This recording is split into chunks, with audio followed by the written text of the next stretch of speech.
Hey, what's up y'all? I'm back with another video. As you may have heard, July is going to be an extremely exciting month for collectors and gold farmers alike with the introduction of the collector's season, where, for the month of July, items such as mounts, pets, and transmog will see their drop rates increase significantly, being between 10 and 25 times higher than normal. While of course this means that you're finally going to be able to get that old world raid mount you've been farming for years, even though it will just be added in a remix patch in the future, removing any chance of dopamine you could have had by farming the mount yourself, it also means that there's going to be an insane influx of super rare, extremely high ticket items. In this video, I'm going to be going over some of the farms that in my opinion you absolutely have to be running during the collector's season in order to help you build millions and millions of gold worth of inventory. From classic dungeons to open world farming, this is how you can make millions of gold with World of Warcraft's collector's season in the War Then. That all being said, let's just get right into the video.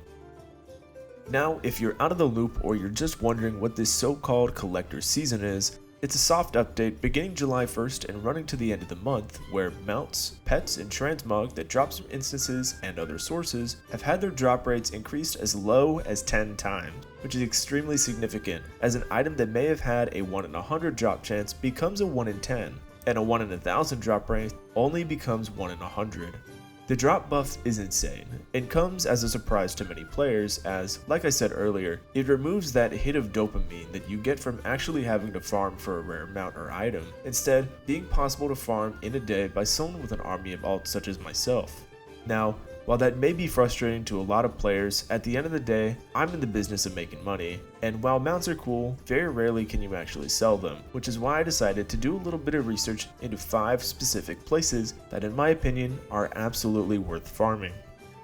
The first place that I absolutely and 100% recommend that you should be farming is none other than Uldaman. It's the most obvious place to be farming with astronomically increased drop chances for rare pieces of transmog, seeing as it contains a majority of legitimately 7-figure transmog pieces in the entire game, and it would be quite foolish to not give the instance your time. While I've made several videos on the instance, including a video where I run it 100 times straight, I figured that it would still be in mine and your best interest to at least cover some portions of the instance. Running it is pretty simple, so much as running around the entire instance, killing as many mobs as possible, dreamwalking, resetting, and running the instance over again until you inevitably hit your lockout cap. To keep track of this, I like to use Loot Appraiser Reloaded, as it's also extremely helpful in keeping track of what the value of the items I'm acquiring are, so that I know if they're worth disenchanting or vendoring altogether. Some of the items that you're going to want to look out for include infamous items such as the Pendulum, the Papal Fez, or even the Miner's Hat of the Deep,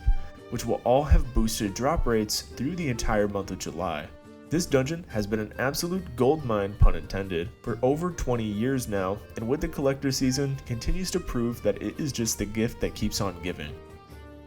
The next instance that I recommend that you should be farming during collector season is the original Scarlet Monastery instances. Like Uldaman, this is an instance that I covered not too long ago, and is one that I became very familiar with, running each of the individual wings 25 times in order to gauge what you can expect to make from a gold and looted item value standpoint while farming the instances. If you're looking for information regarding the instance, I would highly recommend that you check out the 2 videos that I made covering the instance, as there's a lot of substance between the 2, and seeing as there are really 4 dungeons for the price of 1, sitting here and explaining them would take me at least 7 or 8 minutes. Some of the more notable items that you're going to want to be looking out for, however, are going to be the Mark of Kern, the Scarlet Boots, and the Sliver Blade, and the pattern for the Citrine Pendant of Golden Healing. All items that reach for individual prices ranging anywhere between 500,000 and 4 million gold at any given time across US realms. With the increased drop rates, I would recommend putting a decent amount of time into the 4 individual wings, since there are a ton of other items that drop as well that are valued at astronomical prices.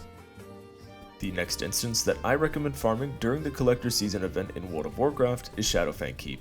Shadowfang Keep is another staple for high ticket items, but the most notable item of all, of course, is the Shadowfang, which typically lists for anywhere between 300,000 and 2 million gold across US realms. The Shadow Fang is going to see a 10 times drop chance multiplier increase during this period, which will more than certainly affect its price. However, it's just too great and too rare of an item to ignore, and the vast majority of players won't be thinking about old world transmog farming during this time, and are way more likely to just be focusing on their mounts that will be obtainable from a remix event in the future. The instance takes less than 2 minutes to run before resetting, meaning that you'll have absolutely no issues hitting your instance lockout cap in under half an hour, giving you plenty of time to invest in that horse game that came out recently. Like the previous 2 farms, this is another instance that I've actually run 100 times consecutively that I would more than recommend watching if you're interested in learning about more items and what you can expect while farming. The next instance that I wanted to cover is Lower Blackrock Spire, another classic era classic for extremely valuable items. While there is a modicum of high ticket transmog that will be obtainable from the instance at that 10 times increased drop rate, the most notable item for this instance is going to be the Orb of Deception, a toy worth around 100,000 gold at any given time across US realms, dropping at a staggering 25 times drop chance, meaning that if you're lucky, you may be able to walk away with enough inventory to last another 20 years. If you're unfamiliar, the Orb of Deception is a toy that allows you to transform into a member of the opposing faction, more specifically the equivalent member. As far as the farming route goes, I would recommend full clearing the instance up to and including Emperor Worm the Lock, since he is the highest chance to drop the Orb of Deception, and every other mob in the instance has a chance of dropping insanely high value pieces of transmog and other items. This is yet another instance that I've run 100 times, so if you're interested in learning everything there is to learn about Lower Blackrock Spire, I would highly recommend checking it out as well, since I'm a chill guy. The last instance that I recommend farming is Dire Maul, more specifically the Warpwood Quarter. The instance, much like the previous 4, is notorious for its high ticket pieces, as well as items such as Nat Pagel's Guide to Extreme Anglin, a required item for unlocking the corrupted Ashburger artifact appearance, which typically lists for tens of thousands of gold at any given time across US realms. Some of the more notorious items from Dire Maul's Warpwood Quarter include the Staff of Jordan, the pattern for the Belt of the Archmage, and a few class-specific quest items that all list for hundreds of thousands, and with the pattern for the Belt of the Archmage, even multiple millions of gold across US realms. The instance itself is pretty straightforward, but with awkward angles, and unless you're experienced in farming the instance, it may take you more than 6 minutes to complete, which is perfectly alright since you'll be able to chain run the instance indefinitely until you learn how to route the farm more efficiently. While I don't have a video covering any of the Dire Maul wings currently, I do have one planned, so if you're interested in that kind of gold farming slop tint, I would more than recommend you subscribe so that you don't miss it. Anyways guys, thanks for watching. I personally am excited for the collector's season to release, not for the mounts or for the raid drops, but because I'm going to be building an army of bank alts with millions and millions of gold and looted items throughout the entire month. I plan on uploading a lot through July, especially with the increased rare item drop chances, so if you want to stay up to date with my grand schemes, I would implore you to subscribe, since I'm a chill guy, and I have a clean jumper and a heart of gold. Like I've been saying in all of my videos for the past year or so, my guild, The Guy, is currently recruiting real and true human enjoyers for solo content, as well as guild activities such as posting up in largely populated areas, as well as remaining nonchalant during high pressure situations, persisting through LFR wipes, and wasting everyone's time by dying after flying solo for many minutes, and summoning new, low-level players out into the middle of the Azerothian wilderness where they will never be seen again. And if you'd like to join, feel free to join my Discord or shoot Bonesaw or I a message in-game so that we can deliberate on your acceptance. Lastly, I've officially joined social media, so feel free to follow me on Twitter or X or whatever it's called nowadays, since I'm on there every now and then. Anyways, that all being said, as always, peace.